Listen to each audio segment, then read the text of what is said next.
Hi friends, నా పేరు మౌలి. మీరు చూస్తున్నారు మౌలి టెక్ ఇన్ తెలుగు. ఈరోజు ఈ వీడియోలో జనరల్గా సమ్మర్లో అందరూ కూడా ఏసీస్ పర్చేజ్ చేస్తారు కదా.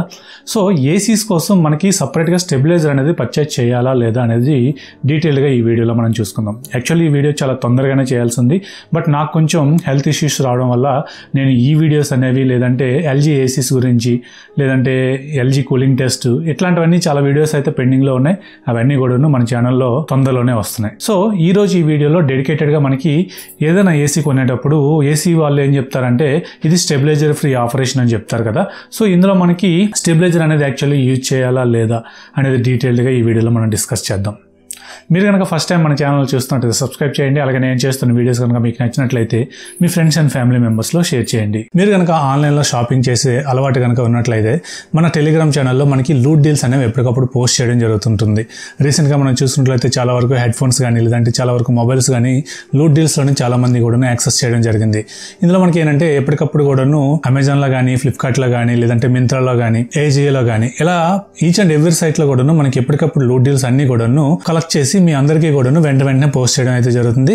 సో ఇంకెందుకు ఆలస్యం, వెంటనే టెలిగ్రామ్ ఓపెన్ చేసి మౌలి టెక్ డీల్స్ అని చెప్పేసి సెర్చ్ చేసినట్లయితే ఈ లోగోతో మనకైతే ఛానల్ అయితే రావడం జరుగుతుంది. సో అక్కడ నుంచి మీరు ఈజీగా జాయిన్ అవ్వచ్చు. జనరల్గా మనకి ఏసీస్ అన్ని కూడాను ప్రెజెంట్ నవ్ డేస్ లో వచ్చే ఇన్వర్టర్ టెక్నాలజీతో వచ్చే ఏసీస్ అన్ని కూడాను మనకి స్టెబిలైజర్ ఫ్రీ ఆపరేషన్ తో రావడం జరుగుతుంది.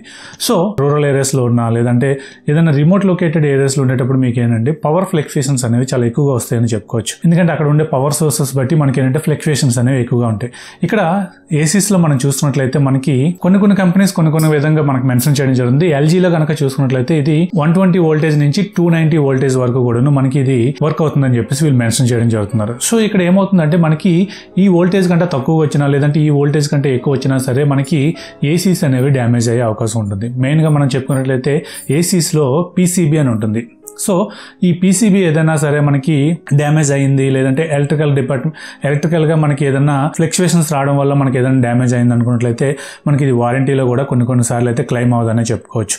సో అందుకోసం అని చెప్పేసి మీరు ఒక 45,000 లేదంటే 40,000 పెట్టి ఏసీ పర్చేజ్ చేస్తున్నారు అనుకునేటప్పుడు సపరేట్గా ఒక 2,000 లేదంటే 3,000 పెట్టి ఒక స్టెబిలైజర్ అయితే సపరేట్గా పర్చేజ్ చేసుకోవడం బెటర్ అని చెప్తాను.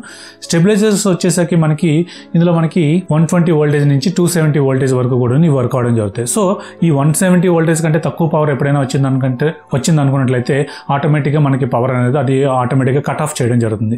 అదే మనకి 270 కంటే ఎక్కువ వోల్టేజ్ ఏదైనా సరే వచ్చింది అనుకున్నట్లయితే ఆటోమేటిక్గా పవర్ అనేది కట్ ఆఫ్ చేయడం జరుగుతుంది. సో దీనివల్ల మనకి ఏమవుతుందంటే ఏసీ ఎప్పుడు కూడాను ఇండోర్ యూనిట్ అనేది మనకి సేఫ్గా ఉంటుంది. అలాగే పీసీబీ మీద ఎఫెక్ట్ అనేది చాలా తక్కువగా పడుతుందని చెప్పుకోవచ్చు. సో దీనివల్ల మనకి ఎటువంటి వారంటీ ఇష్యూస్ ఉండవు. మీరు ఎక్స్ట్రాగా మీరు 40,000 50,000 పెడుతున్నప్పుడు ఎక్స్ట్రాగా 3,000 పెట్టుకోవడం వల్ల మనకి పెద్ద ప్రాబ్లం కాదని నా ఒపీనియన్. ఫైనల్గా నా ఒపీనియన్ ఏంటంటే మీరు ఏదైనా ఒక ఏసీ పర్చేజ్ చేస్తున్నారు అనుకునేటప్పుడు దీనికోసం సపరేట్గా ఒక స్టెబిలైజర్ అయితే పర్చేజ్ చేసుకోవడమే బెటర్ అని నా ఒపీనియన్. ఆల్రెడీ నేనైతే ఏసీ పర్చేజ్ చేశాను, దాంతోపాటు స్టెబిలైజర్ కూడా పర్చేజ్ చేశాను. సో ఈ స్టెబిలైజర్ పర్చేజ్ చేయడం వల్ల నాకు ఏమవుతుందంటే నేనున్న ఏరియాలో నాకు పవర్ వోల్టేజెస్ అనేవి అప్ అండ్ డౌన్స్ అనేవి చాలా ఎక్కువగా అవుతూ ఉన్నాయి.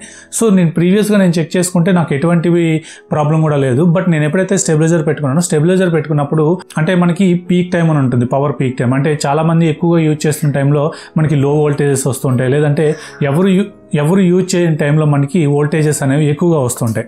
సో ఏదైనా వర్షం పడింది అనుకోండి, వర్షం పడేటప్పుడు మనకి పవర్ కన్జంప్షన్ అనేది చాలా మంది ఇళ్లలో తక్కువ ఉంటుంది కాబట్టి ఆ టైంలో మనకి వోల్టేజెస్ అనేవి ఎక్కువగా వస్తుంటాయి.